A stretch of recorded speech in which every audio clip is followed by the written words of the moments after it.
한신부의 한종욱 신부입니다. 네, 저희가 사순시기 같이 준비하고 있는데요.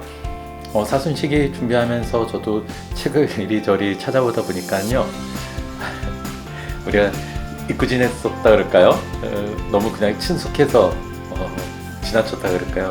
보니까는 그 한민택 신부님의 내 맡기는 용기라는 책이 있었어요. 이게 사실은 사순시기와 부활시기를 매주 다루는 책이거든요. 그래서 제가 이 내 맡기는 용기 읽어드리고요. 우리 한민택 신부님 풀어드리고 하면서 한 주에 하나씩, 한 주에 한 번씩 묵상할 수 있는 그런 거리들도 던져드리고 그럴 예정입니다. 그래서 여러분들 이 사순시기 저희와 함께 은총의 시간으로 함께 지내시기 바랍니다.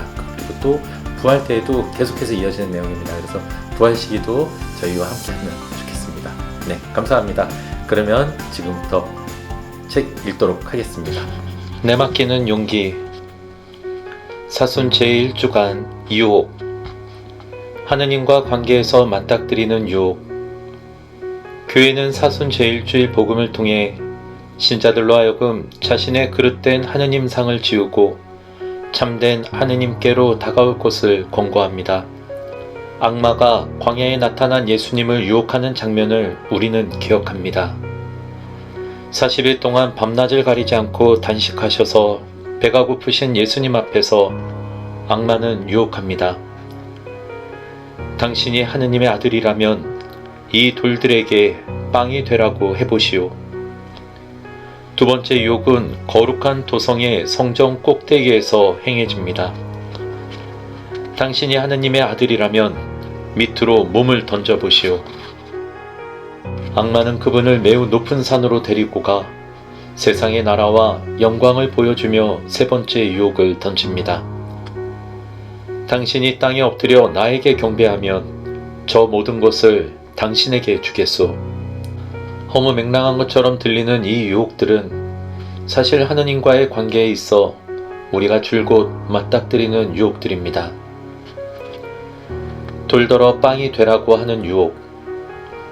돌더러 빵이 되라고 하는 유혹은 우리 삶을 물질적인 것에만 가두고픈 유혹일 것입니다. 내 배를 하느님으로 섬기고픈 유혹, 배가 불러도 채울 수 없는 것이 있다는 것을 망각하라는 유혹입니다. 아프리카 아랍권 나라들에서 일어나는 민주화 운동들은 우리들에게 큰 묵상거리로 다가옵니다.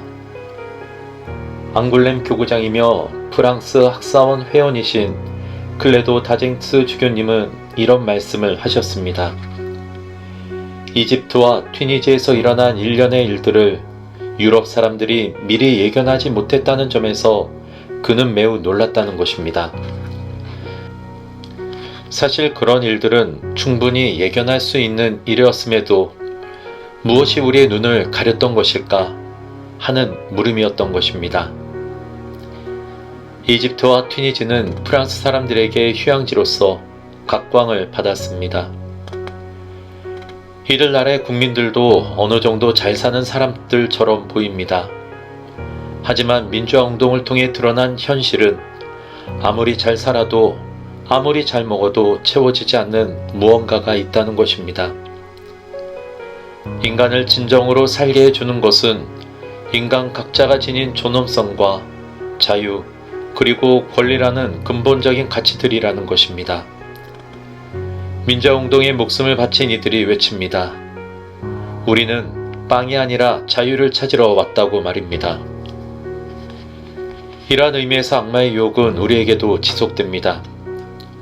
우리는 과연 빵, 돈, 경제만을 삶의 목적으로 삼고 찾고 살아가는가? 아니면 하느님께로부터 부여받은 존귀한 인격, 자유, 각자가 가진 권리를 되찾고 보호하며 발전시키기 위해 살아가는가? 그런 우리에게 예수님의 말씀이 메아리칩니다.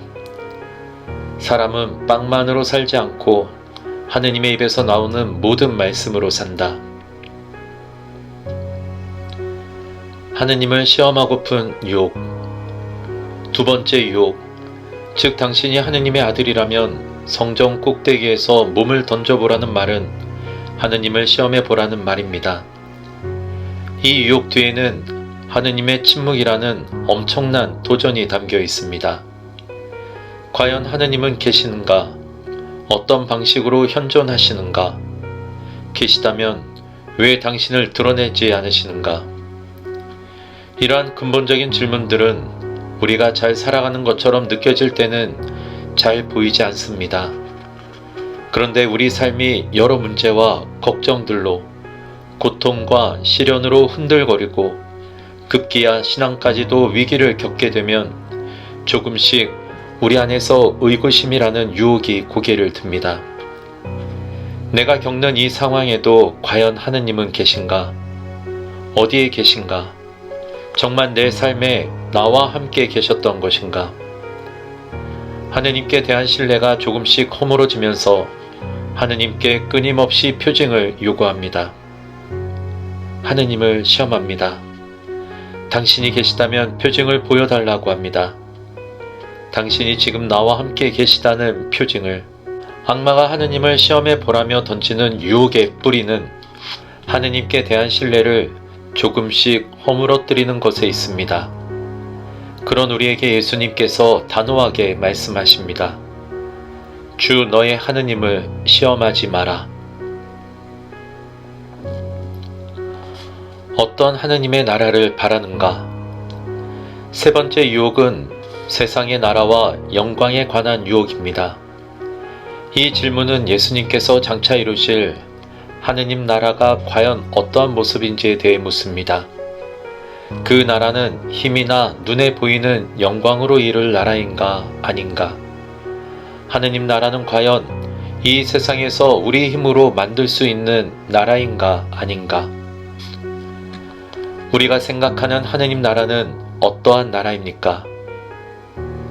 일본 후쿠시마에서 발생한 원전 사고로 인해 드러난 것은 결국 우리 인류가 이 세상에서 안락하게 살고 번드르르하게 소비하는 것을 목적으로 살아오면서 자신도 모르는 사이에 저질러 놓은 잘못을 보여주는 것이 아닙니까? 일본의 원전 사고가 중요한 이유는 그것이 인간으로서 넘지 말아야 할 선을 이미 넘어버렸음을, 그래서 인간 스스로도 이 사태를 수습하고 통제할 수 없을 정도가 되어버렸음을 알도록 해주기 때문입니다. 그런데 사실 그 뒤에는 바로 이 세상의 안락과 소비, 배부름과 만족을 우리 하느님으로 삼아버린 우리 자신의 모습이 숨겨 있습니다. 그런 유혹에 빠진 우리에게 예수님께서 말씀하십니다. 주 너의 하느님께 경배하고 그분만을 섬겨라. 예수님이 받으신 유혹과 내가 자주 받는 유혹은 어떤 관계가 있나요? 나에게 다가오는 유혹을 내가 대하는 자세는 어떠한가요?